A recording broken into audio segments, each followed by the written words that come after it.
Once upon a time I was falling in love, and now I'm only falling apart. There's nothing I can do, it's a total eclipse of the sun. Yo, sun's gone. Nah, it's like 9 o'clock at night. Total eclipse happened a long time ago. Fooled you. Nah, but anyways, so let me just get right into this. So yesterday I was talking to you about how I wanted to get into like the real meat and potatoes of how I stayed grounded and how you can stay grounded throughout life. So over the past 10 years, I was an entrepreneur slash employee, mostly employee, and I was kind of like an entrepreneur by hobby. I ran this company called Valley Forge Fitness that if you know me, you actually probably have worked out or heard of it at least. And it was a good time. It actually started a quarter mile down the road. It's like a Fit Pro Destiny that I started over there. And now I have my own business, brick and mortar business right here, like a quarter mile away. And unfortunately was not successful. That's why I shut it down a few years back. But I learned a ton. I learned a ton in doing that. One of those things that I learned was consistency. Now it's kind of funny because everybody talks about being consistent and stuff, and they, like every Fit Pro and every motivational speaker and every teacher and every mentor will tell you that like the key to success is being consistent. But the problem is that like people cannot find consistency. They look everywhere. They look under tables. Say, is it here? Is it there? Where is it? Consistency. Where the heck is it? People can't find consistency for one reason and one reason only. Are you ready for this? Here we go.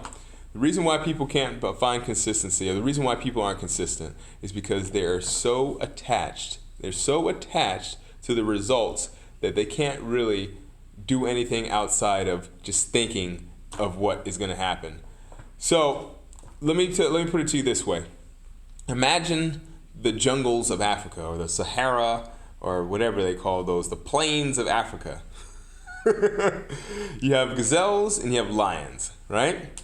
Gazelles, they go along, they play around, they have fun eating the grass and whatever they have out there, whatever vegetation they have out there in Africa. Lions, on the other hand, they do not eat vegetation, they eat gazelles. Now, if a lion were to eat a gazelle, is that good or is that bad? So, it depends on who you ask. It's good if you ask the lion, because obviously the lion gets to eat and he gets to live another day. It's bad if you ask the gazelle, because he does not get to eat and he does not get to live another day. In fact, that ends his day and it ends his life. So depending on who you ask, you will find different answers to the same question. So that being said, you can flip that onto your personal life, relationships, money, and fulfillment, and have the same and kind of look at it the same way. If you are constantly worried about the results of your actions, majority of the time, and I know this is to be true because this happened to me so many times, majority of the time you're just going to not do anything because it will feel more comfortable to not have to deal with the uncomfortableness of doing or thinking about this action even more. So that's the lion. So say for instance in like real life, if you have like a real life, well, this happened in real life. This is probably not the best of examples, but like think about 1944 or 45 or 43 when we had World War II. They had this guy, Adolf Hitler, that was responsible for the killing of 6 million people. Now those 6 million people didn't die on their own, right? If they died on their own, we could just be ambivalent and say, it's neither good or bad. But these people were literally, there was a man that was literally responsible for their deaths. That is bad.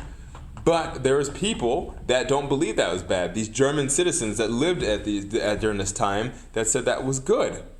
So, like in real life, and I'm sure you can apply this to your own life. There's things that, somebody might say is good, like eating fish. Eating fish could be good, but if you're allergic to it, it's not good.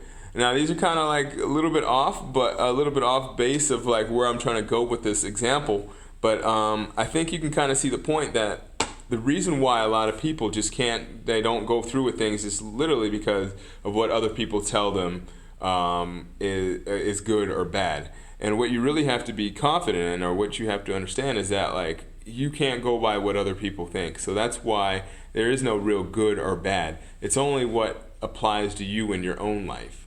So boot camps for me, even though I did them every day, not every day, but 5 days a week, and that was good, it was obviously not so good because the business didn't end up going forward. I ended up having to close the business. So if you look at it from a good and bad perspective, me going out there was great for those people that were exercising and getting results and working out with me, and we were and creating relationships.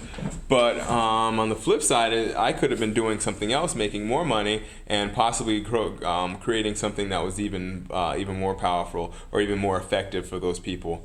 So none of us are psychics. Nobody can really tell what the future is going to hold for any of our actions, or for any of us, and for that matter. So the best thing to do is just forget about, is this going to be good, or is this going to be bad, or is this decision going to be better than this decision, and just go for it. Just go out there, get it done. Stop being anxious. Stop being scared. Stop being like whatever, and just get it done, because there's nothing that can substitute for action. Nothing. No thought, no miracle, no whatever that can make you feel as good as actually getting out there and completing an action. Whether it's good result, quote, or bad result, quote, you're never going to feel as good as when you get something done that you had planned on your own. All right, so that's what I got for you today. Super long video, and by my normal video standards, I did pretty good, if I do say so myself, and giving you a relatively concise message. I think it would have been a lot longer if I put this in an email. So if you have a chance, I'd love to hear back from you, what you think about this particular video. If you like these videos, or if you don't like the videos, or if you think I should talk about something else, or whatever. Feedback would be good. Doesn't mean that I'm necessarily gonna do exactly what you say, but it'd be good to hear what you think about these videos. Oh, and don't forget, August 26th, that's why I'm doing these videos in the first place for you. August 26th is gonna be the grand opening of this here general fitness company. Yeah. We're gonna have it. We're gonna get it in. Gonna have a grand opening banner. I just got the video. Got the windows done. Gonna get some balloons. Have a cake. Got some people bringing some food. I think I'm gonna try to remember to put this event, or the link for the event, on Facebook in the email today, so you can check out who's all coming and what people are bringing. By the way, if you did say you were coming, if you already RSVP'd, yes, please write down what you are bringing, so we're not all bringing utensils. Hey, I really appreciate you watching this or listening to it, however you're consuming it. I appreciate your eyes and your ears and your fingers here, should you decide to reply back.